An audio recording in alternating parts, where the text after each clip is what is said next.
یہ حضرت عبداللہ نے عرض کیا حضور آپ یہ تو فرمائیں ساری دنیا آپ کو روک رہی ہے، ہر شخص آپ سے کہتے ہیں آپ نہ جائیں، کوئی شخص ایسا نہیں جو یہ کہے کہ آپ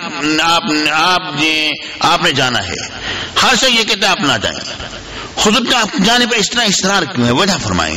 معلوم ہوتا ہے معاملہ کوئی دوسرا ہے، یہ معاملہ نہیں جو آپ ہمارے سامنے رکھ رہے ہیں۔ اس پر حضرت امام حسن نے بادشاہ فرمائی البدایہ والنہایہ جلد رابع جز ثامن صفحہ نمبر 169 پر یہ روایت موجود ہے۔ آپ نے فرمایا انی رأیت رسول اللہ صلی اللہ علیہ وآلہ وسلم فی المنام، آپ نے فرمایا کہ میں نے خواب میں سرکار مدینہ صلی اللہ علیہ وآلہ وصحبہ وجمیع امتی مبارک وسلم کی میں نے زیارت کی۔ وقد امرنی فیہا بامر، اور حضور علیہ السلام نے اس میں مجھے ایک بہت بڑے معاملے کے بارے میں حکم دیا ہے۔ وَأَنَا مَاضٍ لَهُ عَلَيَّ كَانَ أَوْلِي، اور وہ کام میں ہر صورت میں کر گزروں گا، چاہے وہ بظاہر میری مخالفت میں جائے یا میری موافقت میں جائے، وہ کام میں نے کرنا ہی کرنا ہے، حضور کا حکم ہے مجھے، میں نے کرنا ہے۔ تو فقالت، ان دونوں نے کہا، یحییٰ نے اور عبداللہ نے دونوں نے عرض کیا وما تلک الرؤیا، حضور خواب کیا ہے سنائی تو صحیح۔ آپ نے فرمایا ما حدثت بها احدا وما انا محدث بها حتى القى ربی، آپ نے فرمایا کہ وہ خواب نہ میں نے کسی کو سنایا ہے اور نہ ہی وہ میں کسی کو سنانے والا ہوں، سناؤں گا یہاں تک کہ میں اپنے رب سے جا ملوں۔ یہ ایک معاملہ تھا جس معاملے کی بنا پر امام حسین علیہ السلام نے جانا تھا، اور اگر آپ سوچیں اور اگر آپ تاریخ کی کتابیں اٹھا کے دیکھیں اور اگر آپ اس بات کی تحقیق کریں تو بالکل معاملہ یہ معلوم ہوتا ہے کہ کوئی اور قوت تھی جو امام حسین علیہ السلام کو وہاں کھینچے لیے جا رہی ہے۔ امام حسین علیہ السلام خود نہیں جا رہے، کوئی بات ہے جو جا رہے ہیں اس طرح، یہاں تک کہ حضرت عبداللہ بن عباس رضی اللہ تعالی عنہ نے جب اس کے بار بار روکا آپ نہ جائیں نہ جائیں نہ جائیں، تو امام حسین علیہ السلام نے کیا بات فرمائی؟ آپ نے فرمایا انی استخیر اللہ وانظر ما یکون، ٹھیک ہے تم اتنا اس طرح کرتے ہو، میں استخارہ کر لیتا ہوں، پھر جو نظر آئے گا اس کے مطابق کام کر لیں گے۔ مطلب یہ ہے کہ آپ کا جانا وہاں پر خود سے نہ تھا۔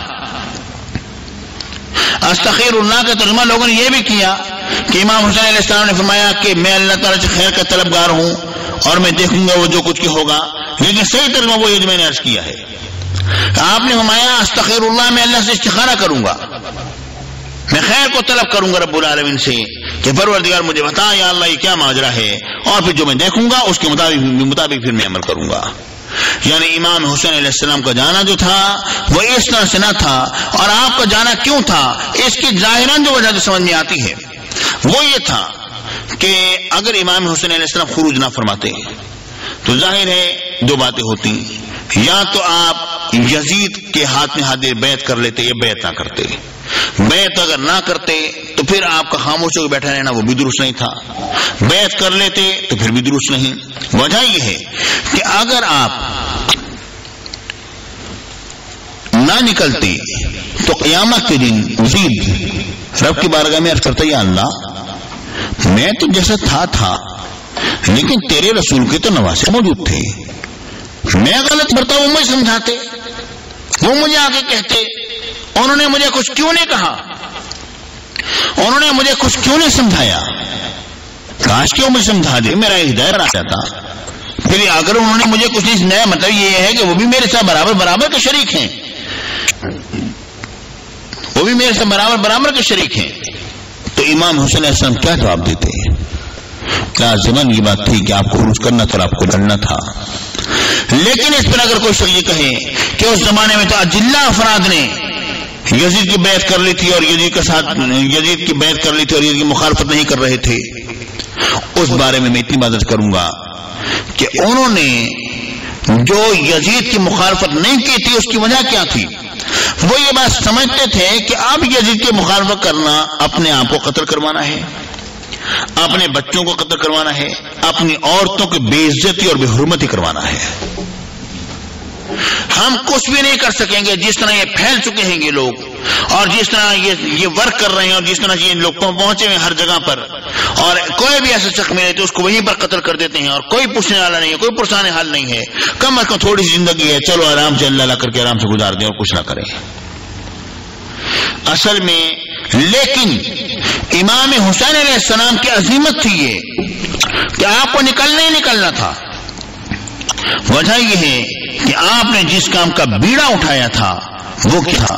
وہ یہی تھا کہ میں جاؤں اور حق میں مزے کروں، کیونکہ حضور علیہ السلام کا فرمان علی ہے کہ ظالم اور جابر حکمران کے سامنے کلمہ حق ادا کرنا یہ جہاد فی سبیل اللہ ہے. تو امام حسین علیہ السلام کو نکلنا ہی نکلنا تھا. اب وہاں پر نکلے، لیکن یہ نکلنا اس کے لیے بہت بڑی جرأت کی ضرورت تھی، بہت بڑی طاقت کی ضرورت تھی. اس کے لیے خون حیدری کی ضرورت تھی، فاطمہ الزہرا کے دودھ کی ضرورت تھی، اس کے لیے جرأت حسینی کی ضرورت تھی. اس طرح انسان نہیں نکل سکتا تھا وہاں پر. تو امام حسین علیہ السلام کا ہی یہ حصہ تھا جو آپ نے یہ کام کیا، اور وہاں پر نکلے اور آپ نے سارا کچھ کیا. دیکھیے غور کیجیے، حسن علی کریمین کی شان، اہل بیت اطہار کی شان رب العالمین کے نزدیک بہت بلند و بالا ہے، بہت ہی بلند و بالا ہے. وہ کس طرح غور کیجیے. میرے آقا سرکار مدینہ صلی اللہ علیہ وسلم نے فرمایا ان الحسن والحسین ریحانتایا من الدنیا.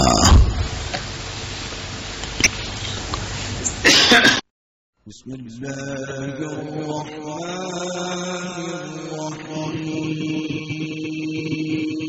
مجھے در پہ پھر بلانا مدنی مدینے والے، مجھے در پہ پھر بلانا مدنی مدینے والے، میرے عشق بھی دلانا مدنی مدینے والے، میرے عشق بھی دلانا مدنی. محترم حضرات، میرے آقا سرکار مدینہ صلی اللہ علیہ وسلم نے فرمایا ان الحسن والحسین ریحانتایا من الدنیا. حسنین کریمین جو ہیں یہ دنیا سے میرے دو پھول ہیں. دنیا میں نہیں ہے، دنیا سے میرے دو پھول ہیں. حسنین کریمین کون ہیں؟ میرے آقا کے دو پھول ہیں.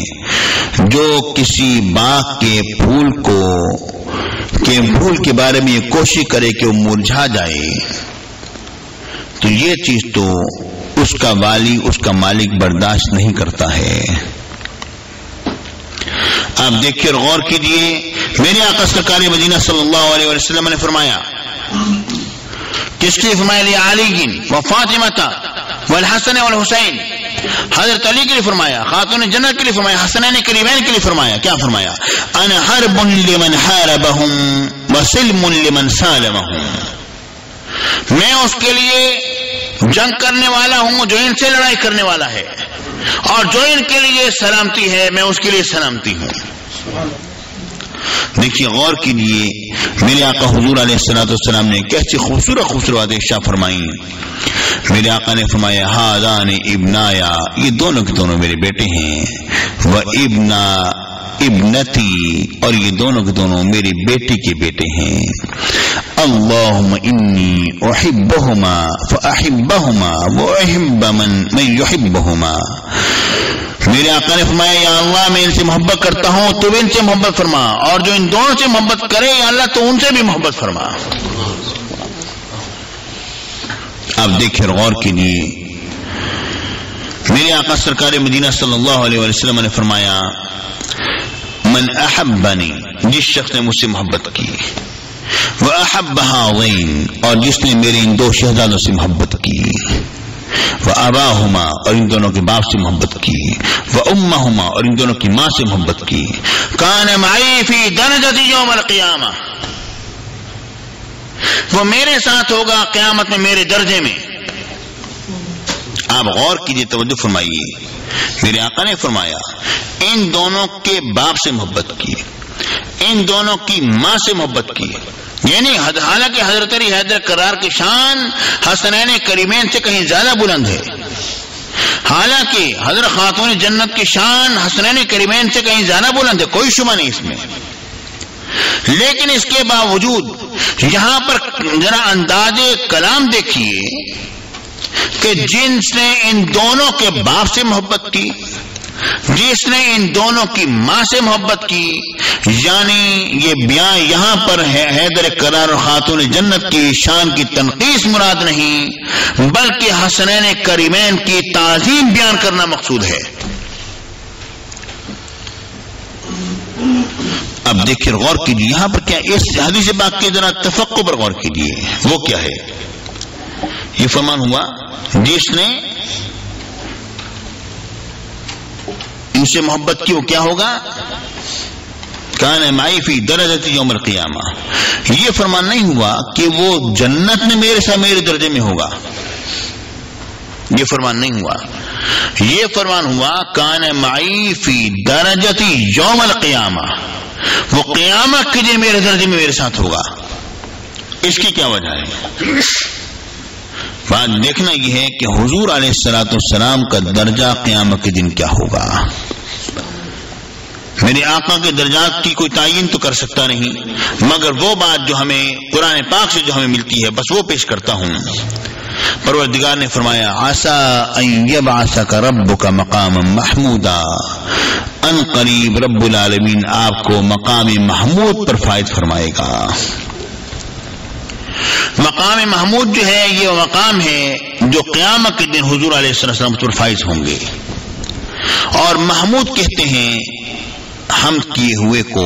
اس مقام محمود کے متعلق 6 کے قریب اقوال ملتے ہیں۔ میں ایک ایسے معنی پیش کروں گا جو تقریباً کسی نہ کسی جہت سے ان 6 کے 6 اقوال کو کچھ نہ کچھ ٹچ کرے گا اور ان کو گھیرے گا، اپنے اندر لے گا۔ محمود کہتے ہیں تعریف کیے ہوئے کو، جس کی تعریف کی گئی ہو وہ محمود ہے۔ میرے آقا مقام محمود پر فائز ہوں گے۔ بات کیا ہے؟